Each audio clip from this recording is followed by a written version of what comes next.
Hi everyone, it's Karen. Welcome to my channel. This is Scrap by Scrap. I wanted to thank everyone that stopped by and watched Natalie from Sparks of Joy Studio, and I swapped stuff that we had, and I made 4 projects, and I think she did too, and it was so much fun. So for this project, I have Dedham Pottery, and I don't know if you know what that is, but this is it. And they make the bunnies by painting the negative space, and they have the crackle and the designer. It's changed during the years where they do more, like this guy. We have for winter, well, we keep them out all year long. But so they started doing this. So with the crackle, which I think matches perfectly to on the vintage textures, I think that this tiny crackle will match perfectly with this, all this. So that is our next project. So let's get into it. Okay, so the first ornament was this longer one, and I used liquid patina to put these paint inlays in. And what happened here?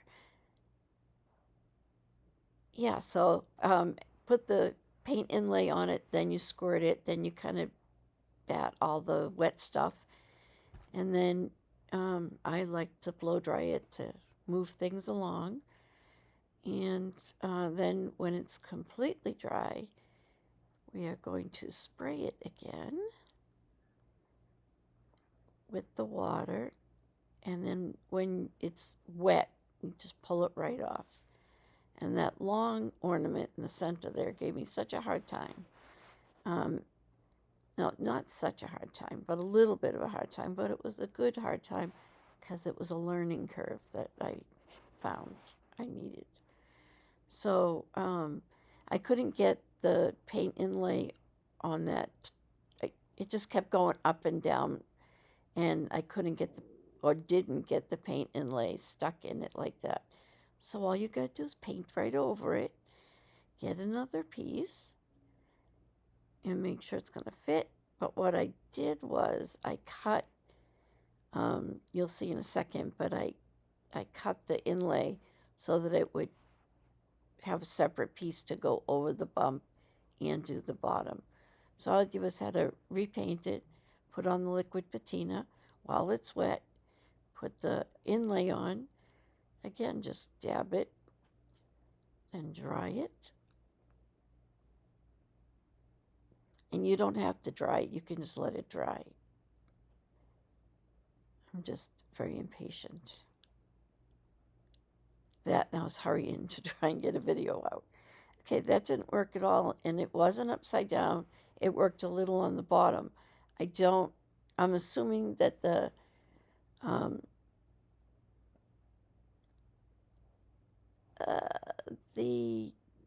liquid patina dried up, and that's why it didn't work. So I put new liquid patina on, and if you can see, this is where I use separate pieces,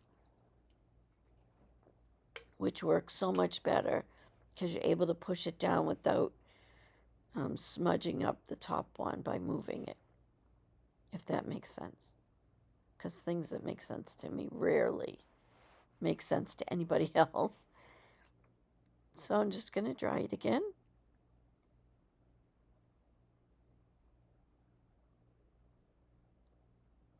And then wet it again and pull it off.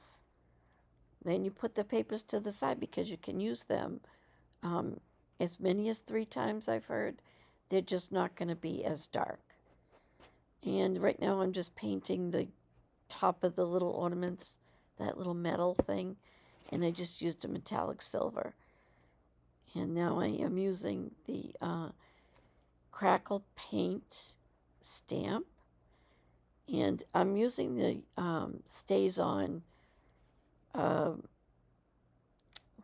it's smoky gray, and not the DIY one, just because the DIY one was darker, and I just wanted a faint little gray crackle in the background because I wanted it to be like the pottery. And I don't know, you can get the Dedham Pottery on eBay and a bunch of different places. And I just love it. Been collecting it for a while. So I'm just doing all of the pieces, matching them up.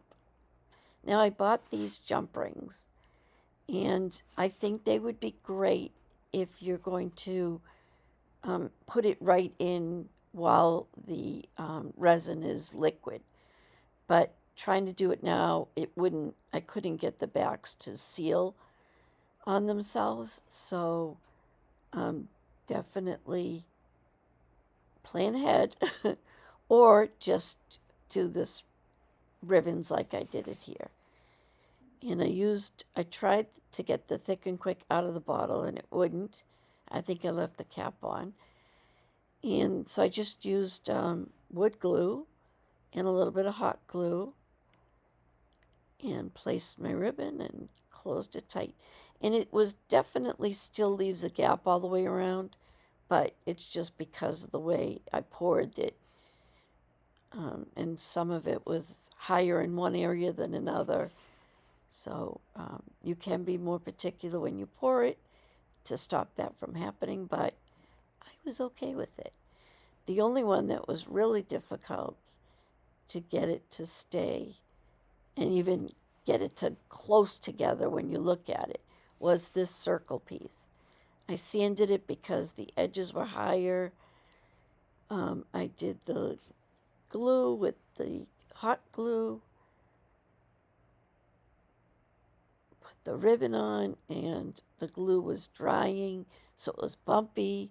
So I pulled it off, pulled all the hot glue off, tried to be more ready.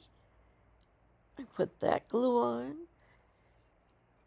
then I took the blue ribbon, and I did it this time without the hot glue, which didn't work because I didn't have time to let it sit there.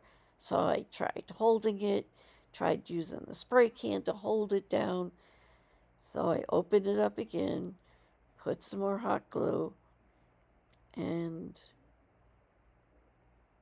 bought new clamps at the Dollar Tree. And they're not like my other clamps, so I couldn't figure out how to get them to close because my other ones have a button you push and you can just open it as far as you want. And that was the only one I tried doing it on just because there was a little bit of a bulge. What I didn't show you was me going outside. I used that 2 times. I think it's Rustoleum 2 times. I used a high gloss, and I gave it 3 coats each ornament. And they were so much fun to do. And here they are with the Christmas tree and just showing you each one. And it's a Dollar Tree Christmas tree, and it needs some help, and I will get to that. But I'm really happy with the way they came out. Hi, everyone. I hope you liked the video. I had fun making those ornaments, and I am slowly liking more and more of the paint inlays. So if you haven't tried it, you probably should. So thank you for stopping by. I appreciate your likes. I would love your comments. And if you wanted to share or just love it quietly and not share, that's okay. But thank you very much for stopping by. I really appreciate it. And I'll see you next video.